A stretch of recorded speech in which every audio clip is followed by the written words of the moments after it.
안녕하십니까. 1차 원장교사 비대면 교육을 진행하게 된 중랑구 어린이급식관리지원센터 영양사 윤지연입니다. 교육에 앞서 코로나19 바이러스로 인해 2020년 1차 원장교사 방문교육 미시행시설을 대상으로 이렇게 비대면으로 진행하게 됨을 알려드리며 어린이급식소의 협조에 감사드립니다. 오늘 교육 주제는 올바른 원산지 표기 방법입니다. 오늘 교육의 목차로는 첫 번째, 원산지 표시 대상 품목 알아보기, 두 번째, 식자재 유형 알아보기, 세 번째, 올바른 원산지 표시 방법 순으로 교육을 진행하도록 하겠습니다. 먼저 원산지 표시 대상 품목에 대해 알아보도록 하겠습니다. 원산지 표시 대상 품목으로는 먼저 밥, 죽, 누룽지에 사용된 쌀, 그리고 쌀 가공품입니다. 밥, 죽, 누룽지 조리를 위해 사용된 쌀, 그리고 쌀 가공품은 원산지 표시 대상입니다. 쌀의 종류에 해당하는 현미, 찐쌀, 흑미, 찹쌀 등도 모두 원산지 표시 대상입니다. 여기서 잠깐, 많이 질문 주시는 부분인 쌀가루와 찹쌀가루는 원산지 표기가 필요한가에 대해 알아보겠습니다. 쌀가루와 찹쌀가루를 밥, 죽, 누룽지, 즉 원산지 표기 대상 항목을 조리할 목적으로 사용하신다면 원산지 표기를 해주셔야 합니다. 하지만 쌀가루와 찹쌀가루를 떡, 찹쌀도넛, 장류 등을 조리할 목적으로 사용하신다면 원산지 표기가 필요하지 않습니다.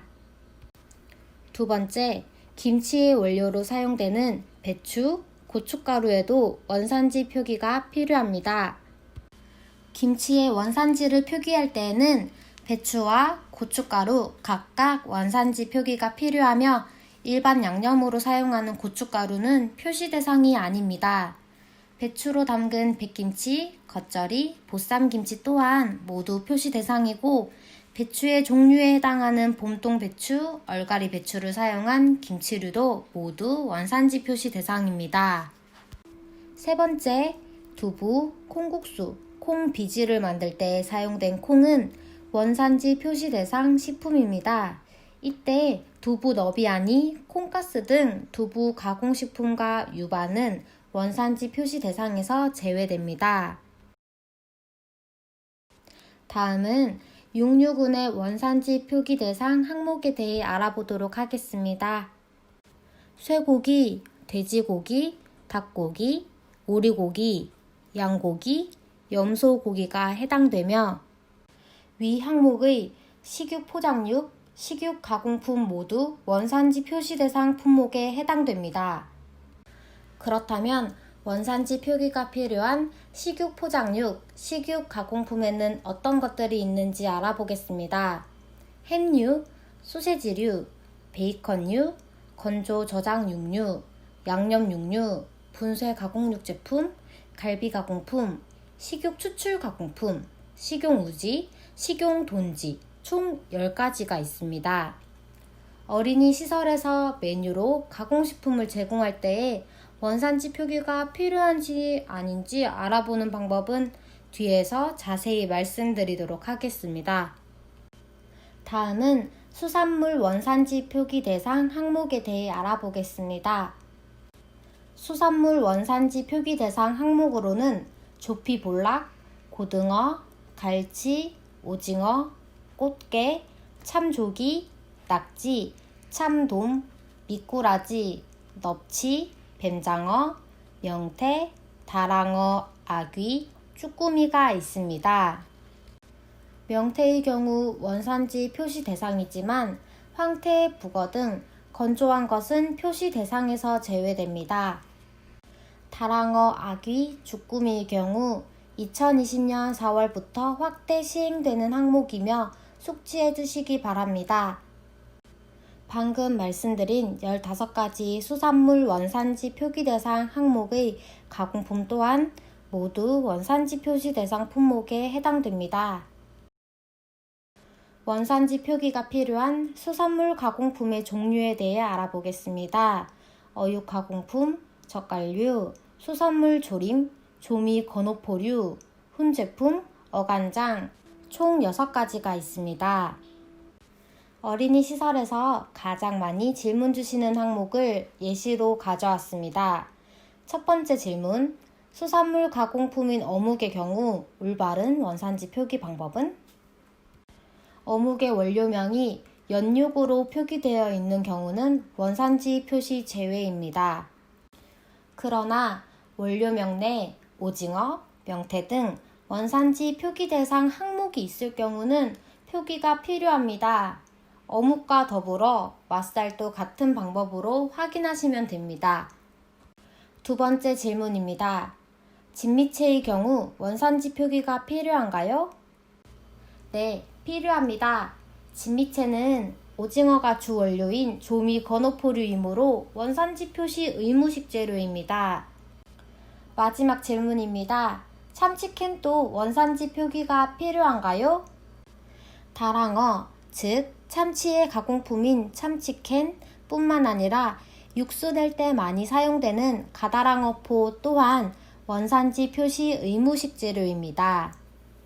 그리고 참치캔의 원산지가 국가명이 아닌 원양산 또는 태평양산으로 표시되어 있는 경우가 많은데 원산지에 기입된 그대로 원양산, 태평양산으로 원산지를 표시하셔도 됩니다. 다음은 식자재 유형에 대해 알아보도록 하겠습니다. 앞에서 말씀드렸듯 가공식품 중에서 과연 이 식품이 원산지 표기를 해야 되는 식품인지 아닌지 알아보기 위해서는 식품의 유형을 살펴보아야 합니다. 이해를 돕기 위해서 예를 들어 설명하겠습니다. 어린이 급식소에서 가장 많이 사용하는 가공식품인 돈가스를 예로 들어 보겠습니다. 식품의 유형을 살펴보려면 식품의 뒷면을 보아야 합니다. 식품의 뒷면, 가공품의 유형 부분을 보고 원산지 표시 대상 항목인지 구분하셔야 합니다. 돈가스의 경우 식품의 유형이 분쇄 가공육 제품입니다. 앞에서 10가지의 원산지 표기가 필요한 식육 가공품의 종류에 대해 언급해 드렸다시피 분쇄 가공육은 원산지 표기 의무 식품입니다. 그렇기 때문에 돈가스는 원산지 표기 의무 식품에 해당합니다. 또 다른 예로 사골 농축액입니다.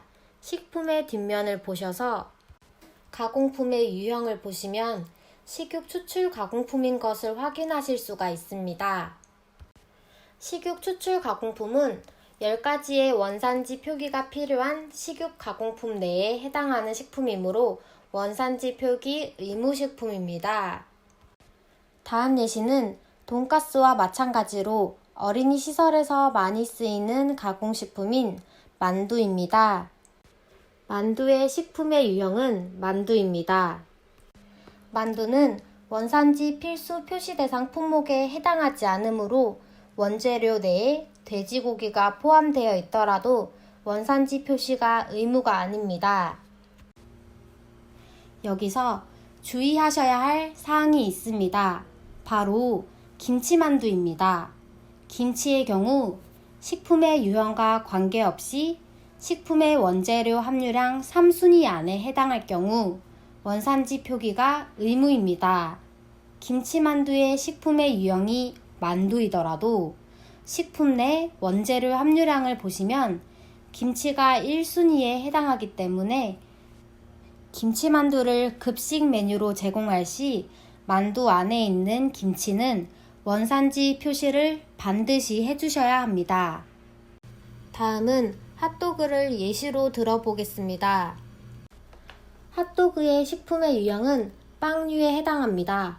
빵류는 원산지 필수 표시 대상 품목이 아니므로 핫도그 내 소세지 또는 햄이 있더라도 빵류에 해당하기 때문에 원산지 표시 의무가 아닙니다.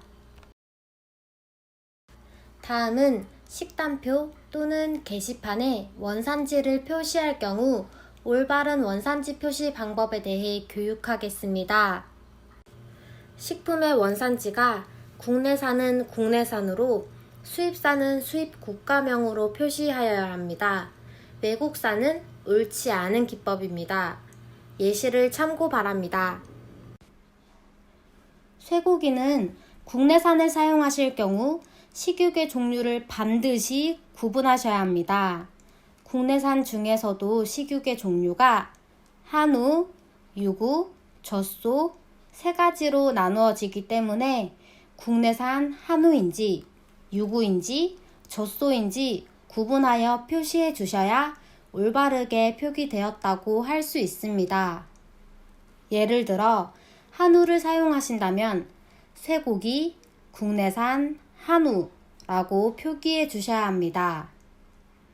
그리고 쇠고기를 용도별로 구분하여 사용하실 경우 원산지와 함께 용도를 기입해 주셔야 합니다. 국거리용과 불고기용으로 원산지가 다른 쇠고기를 사용하실 경우 각각의 원산지 기입이 필요합니다. 가공품의 경우 앞에서 교육하였듯 제품의 유형을 확인하여 원료명과 원산지를 기재해 주셔야 합니다. 기입 방법은 예시와 같이 가공품명, 해물 동그랑땡, 원산지 표시대상 식품, 오징어, 원산지, 페루산 순으로 기입하셔야 올바르게 원산지가 기입되었다고 할 수 있습니다. 식단표에 원산지를 기입할 때에 올바르게 기입하는 방법입니다. 원산지를 표시할 때에는 원산지 표시가 되어야 할 식품 항목에 누락 없이 표시를 해주시기 바랍니다. 식단표 또는 원산지 게시판에 원산지를 표시할 때의 주의사항에 대해 알아보겠습니다. 먼저 원산지 표시는 식당이나 취식 장소의 월간 식단표, 메뉴판, 게시판 또는 푯말 등을 사용하여 이용자가 원산지를 쉽게 확인할 수 있도록 표시해야 합니다. 또한 교육, 보육시설 등 미성년자를 대상으로 하는 영업소 및 집단급식소의 경우 원산지가 적힌 주간, 월간 식단표를 가정통신문으로 알려주거나 교육, 보육시설 등의 인터넷 홈페이지에 게시되어야 합니다. 그리고 표시대상 품목에 식품 표시사항 라벨 등을 통해 원산지를 표시해 주셔야 하는데 이때 원산지 등이 기재된 영수증이나 거래명세서 등을 보관하여 원산지가 확인될 수 있도록 해야 합니다. 축산물의 경우에는 증빙서류를 매입일로부터 6개월간 비치 및 보관해야 하는데요. 증빙서류, 즉 거래명세서로 인정되는 범위는 원산지가 기재된 거래명세서, 영수증, 원산지 증명서, 도축검사 증명서, 축산물 등급 판정 확인서, 포장재 표시사항 등입니다. 마지막으로 원산지를 올바르게 표시하지 않았을 때 과태료 부과 기준에 대해 알려드리겠습니다. 쇠고기의 경우 원산지를 표시하지 않아 1차 위반이 적발되었을 경우 100만원의 과태료를, 2차 위반 시에는 200만원, 3차 위반 시에는 300만원의 과태료를 지불하게 됩니다. 또한 쇠고기는 앞서 말씀드렸듯이 식육의 종류가 한우인지 젖소인지 유구인지 표시를 해주셔야 하는데요. 이를 위반할 시에는 1차 30만원, 2차 60만원, 3차 100만원의 과태료를 지불하게 됩니다. 돼지고기나 닭고기, 오리고기, 양고기, 염소고기, 쌀, 배추, 고춧가루, 콩, 수산물의 원산지 미표시로 인한 적발 시에는 1차에 30만원, 2차 60만원, 3차 100만원의 과태료를 지불하게 됩니다. 원산지의 표시 방법을 위반하셨을 때에는 5만원 이상 1000만원 이하의 과태료를 부과하게 됩니다. 또 영수증이나 거래명세서 등을 비치하지 않으셨을 시에는 1차 20만원, 2차 40만원, 3차 80만원의 과태료가 부과되니 참고하시기 바랍니다. 교육 들으시느라 수고하셨습니다. 메일에 첨부된 만족도 조사표를 작성하시고 교육사진 하나에서 2장을 첨부하여 센터 메일로 해신 바랍니다. 감사합니다.